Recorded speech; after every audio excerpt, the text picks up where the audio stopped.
What's up, everybody? This is Justin with the Way in the Wilderness channel. I'm out here kind of at a bushcraft camp that I established yesterday. I've been out here for about a day and a half or so, filming a video, kind of going back to the roots of the channel, kind of an ASMR, no talking, just showing you me setting up a camp and camping. But while I was out here, I wanted to finish up the series that I started, Consider Yourself Dead Without This in Cold Weather. Part 1 went over 3 separate ways to set up an emergency space blanket. Part number 2 went over insulating yourself from the ground, something to sleep on, which obviously the tarp is something to sleep under. But the third part of a good cold weather sleep system is going to be something to sleep in. And as you can see right now, what I have out here on this trip, it got down into the 20s, I believe, last night.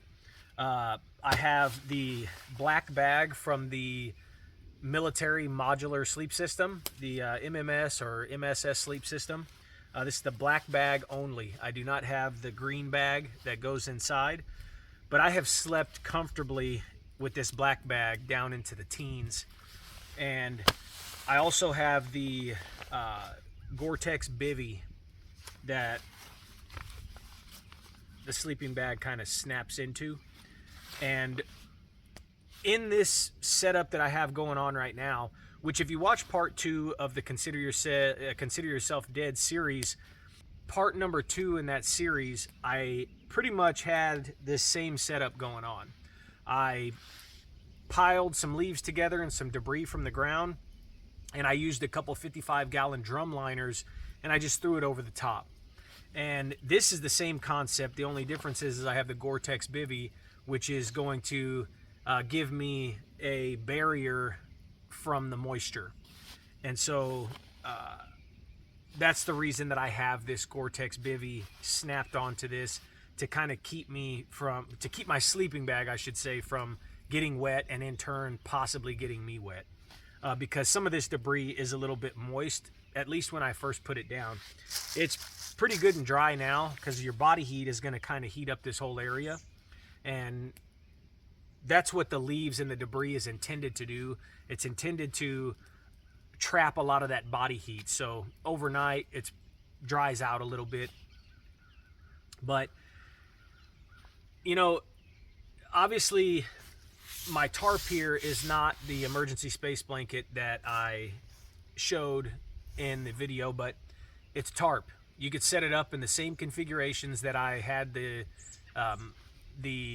emergency space blanket set up, and there's actually even a lot more options with a tarp this size. This is an 8x8 10 Smiths oilskin tarp, and you're looking at it, just the black bag with the Gore-Tex bivy.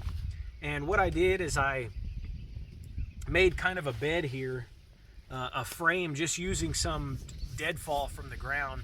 I basically boxed myself in so that all of these walls to this bed frame, if you will trap all of this debris and not allow it to kind of work its way out and get really flat overnight. It keeps it all contained. So I'm probably sleeping on 8 to 10 inches of insulation, and I was toasty warm all night long.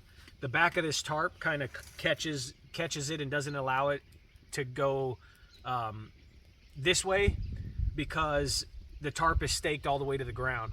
And then I actually have some leaves on the other side blocking any wind. The wind has been coming from behind me, and it hasn't been very windy at all on this trip, but when the wind does pick up, it's coming from behind me generally. So anyway, guys, you want to be sure that you have all 3 of these components. I want to stress that again. In cold weather, it's essential to have all 3 of these. Something to sleep under, something to sleep on, and something to sleep in. This is a little bit more work, setting up a debris bed like this, but in my opinion, it's going to be far more comfortable than any sleeping pad that you'll buy out there, that I've used out there on the market. And I do use them. If I'm going lighter weight, I don't want to, I'm just hiking and I'm setting up a camp, I don't want to build anything and waste the energy to do all of that. I love sleeping mats. But for me personally, Sleeping on this is way more comfortable than any of that. I mean, I slept like a baby last night. I didn't even want to get out of bed. I probably slept for 9 or 10 hours last night. I got up one time in the middle of the night, but yeah, so, but as far as you're something to sleep in, just make sure that it's suitable for the conditions that you're going to find yourself in. I've slept by long fires all night long. It is a ton of work. It's a lot of work. You have to cut a lot of firewood. You have to be sure that you're going to have a fire that's going to last all night long if you don't have a proper sleep system. So I would recommend, obviously, before you go on a trip, looking at the weather conditions and take a sleeping bag or some kind of a down quilt. I have a down quilt from Hammock Gear, which is rated at 0 degrees. It's all, you know, any kind of weather for the most part that I would find myself in my area. That's the key. It's going to do plenty for me, and it's super lightweight, super packable.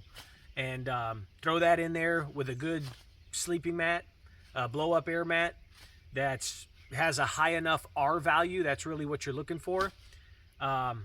You'll be good. You're not going to have to waste tons of energy, especially in an emergency situation. You're not going to want to be expending a lot of calories, you know, working on a long fire all night long, because it is going to deplete your calories, and you're going to run out of energy real quick.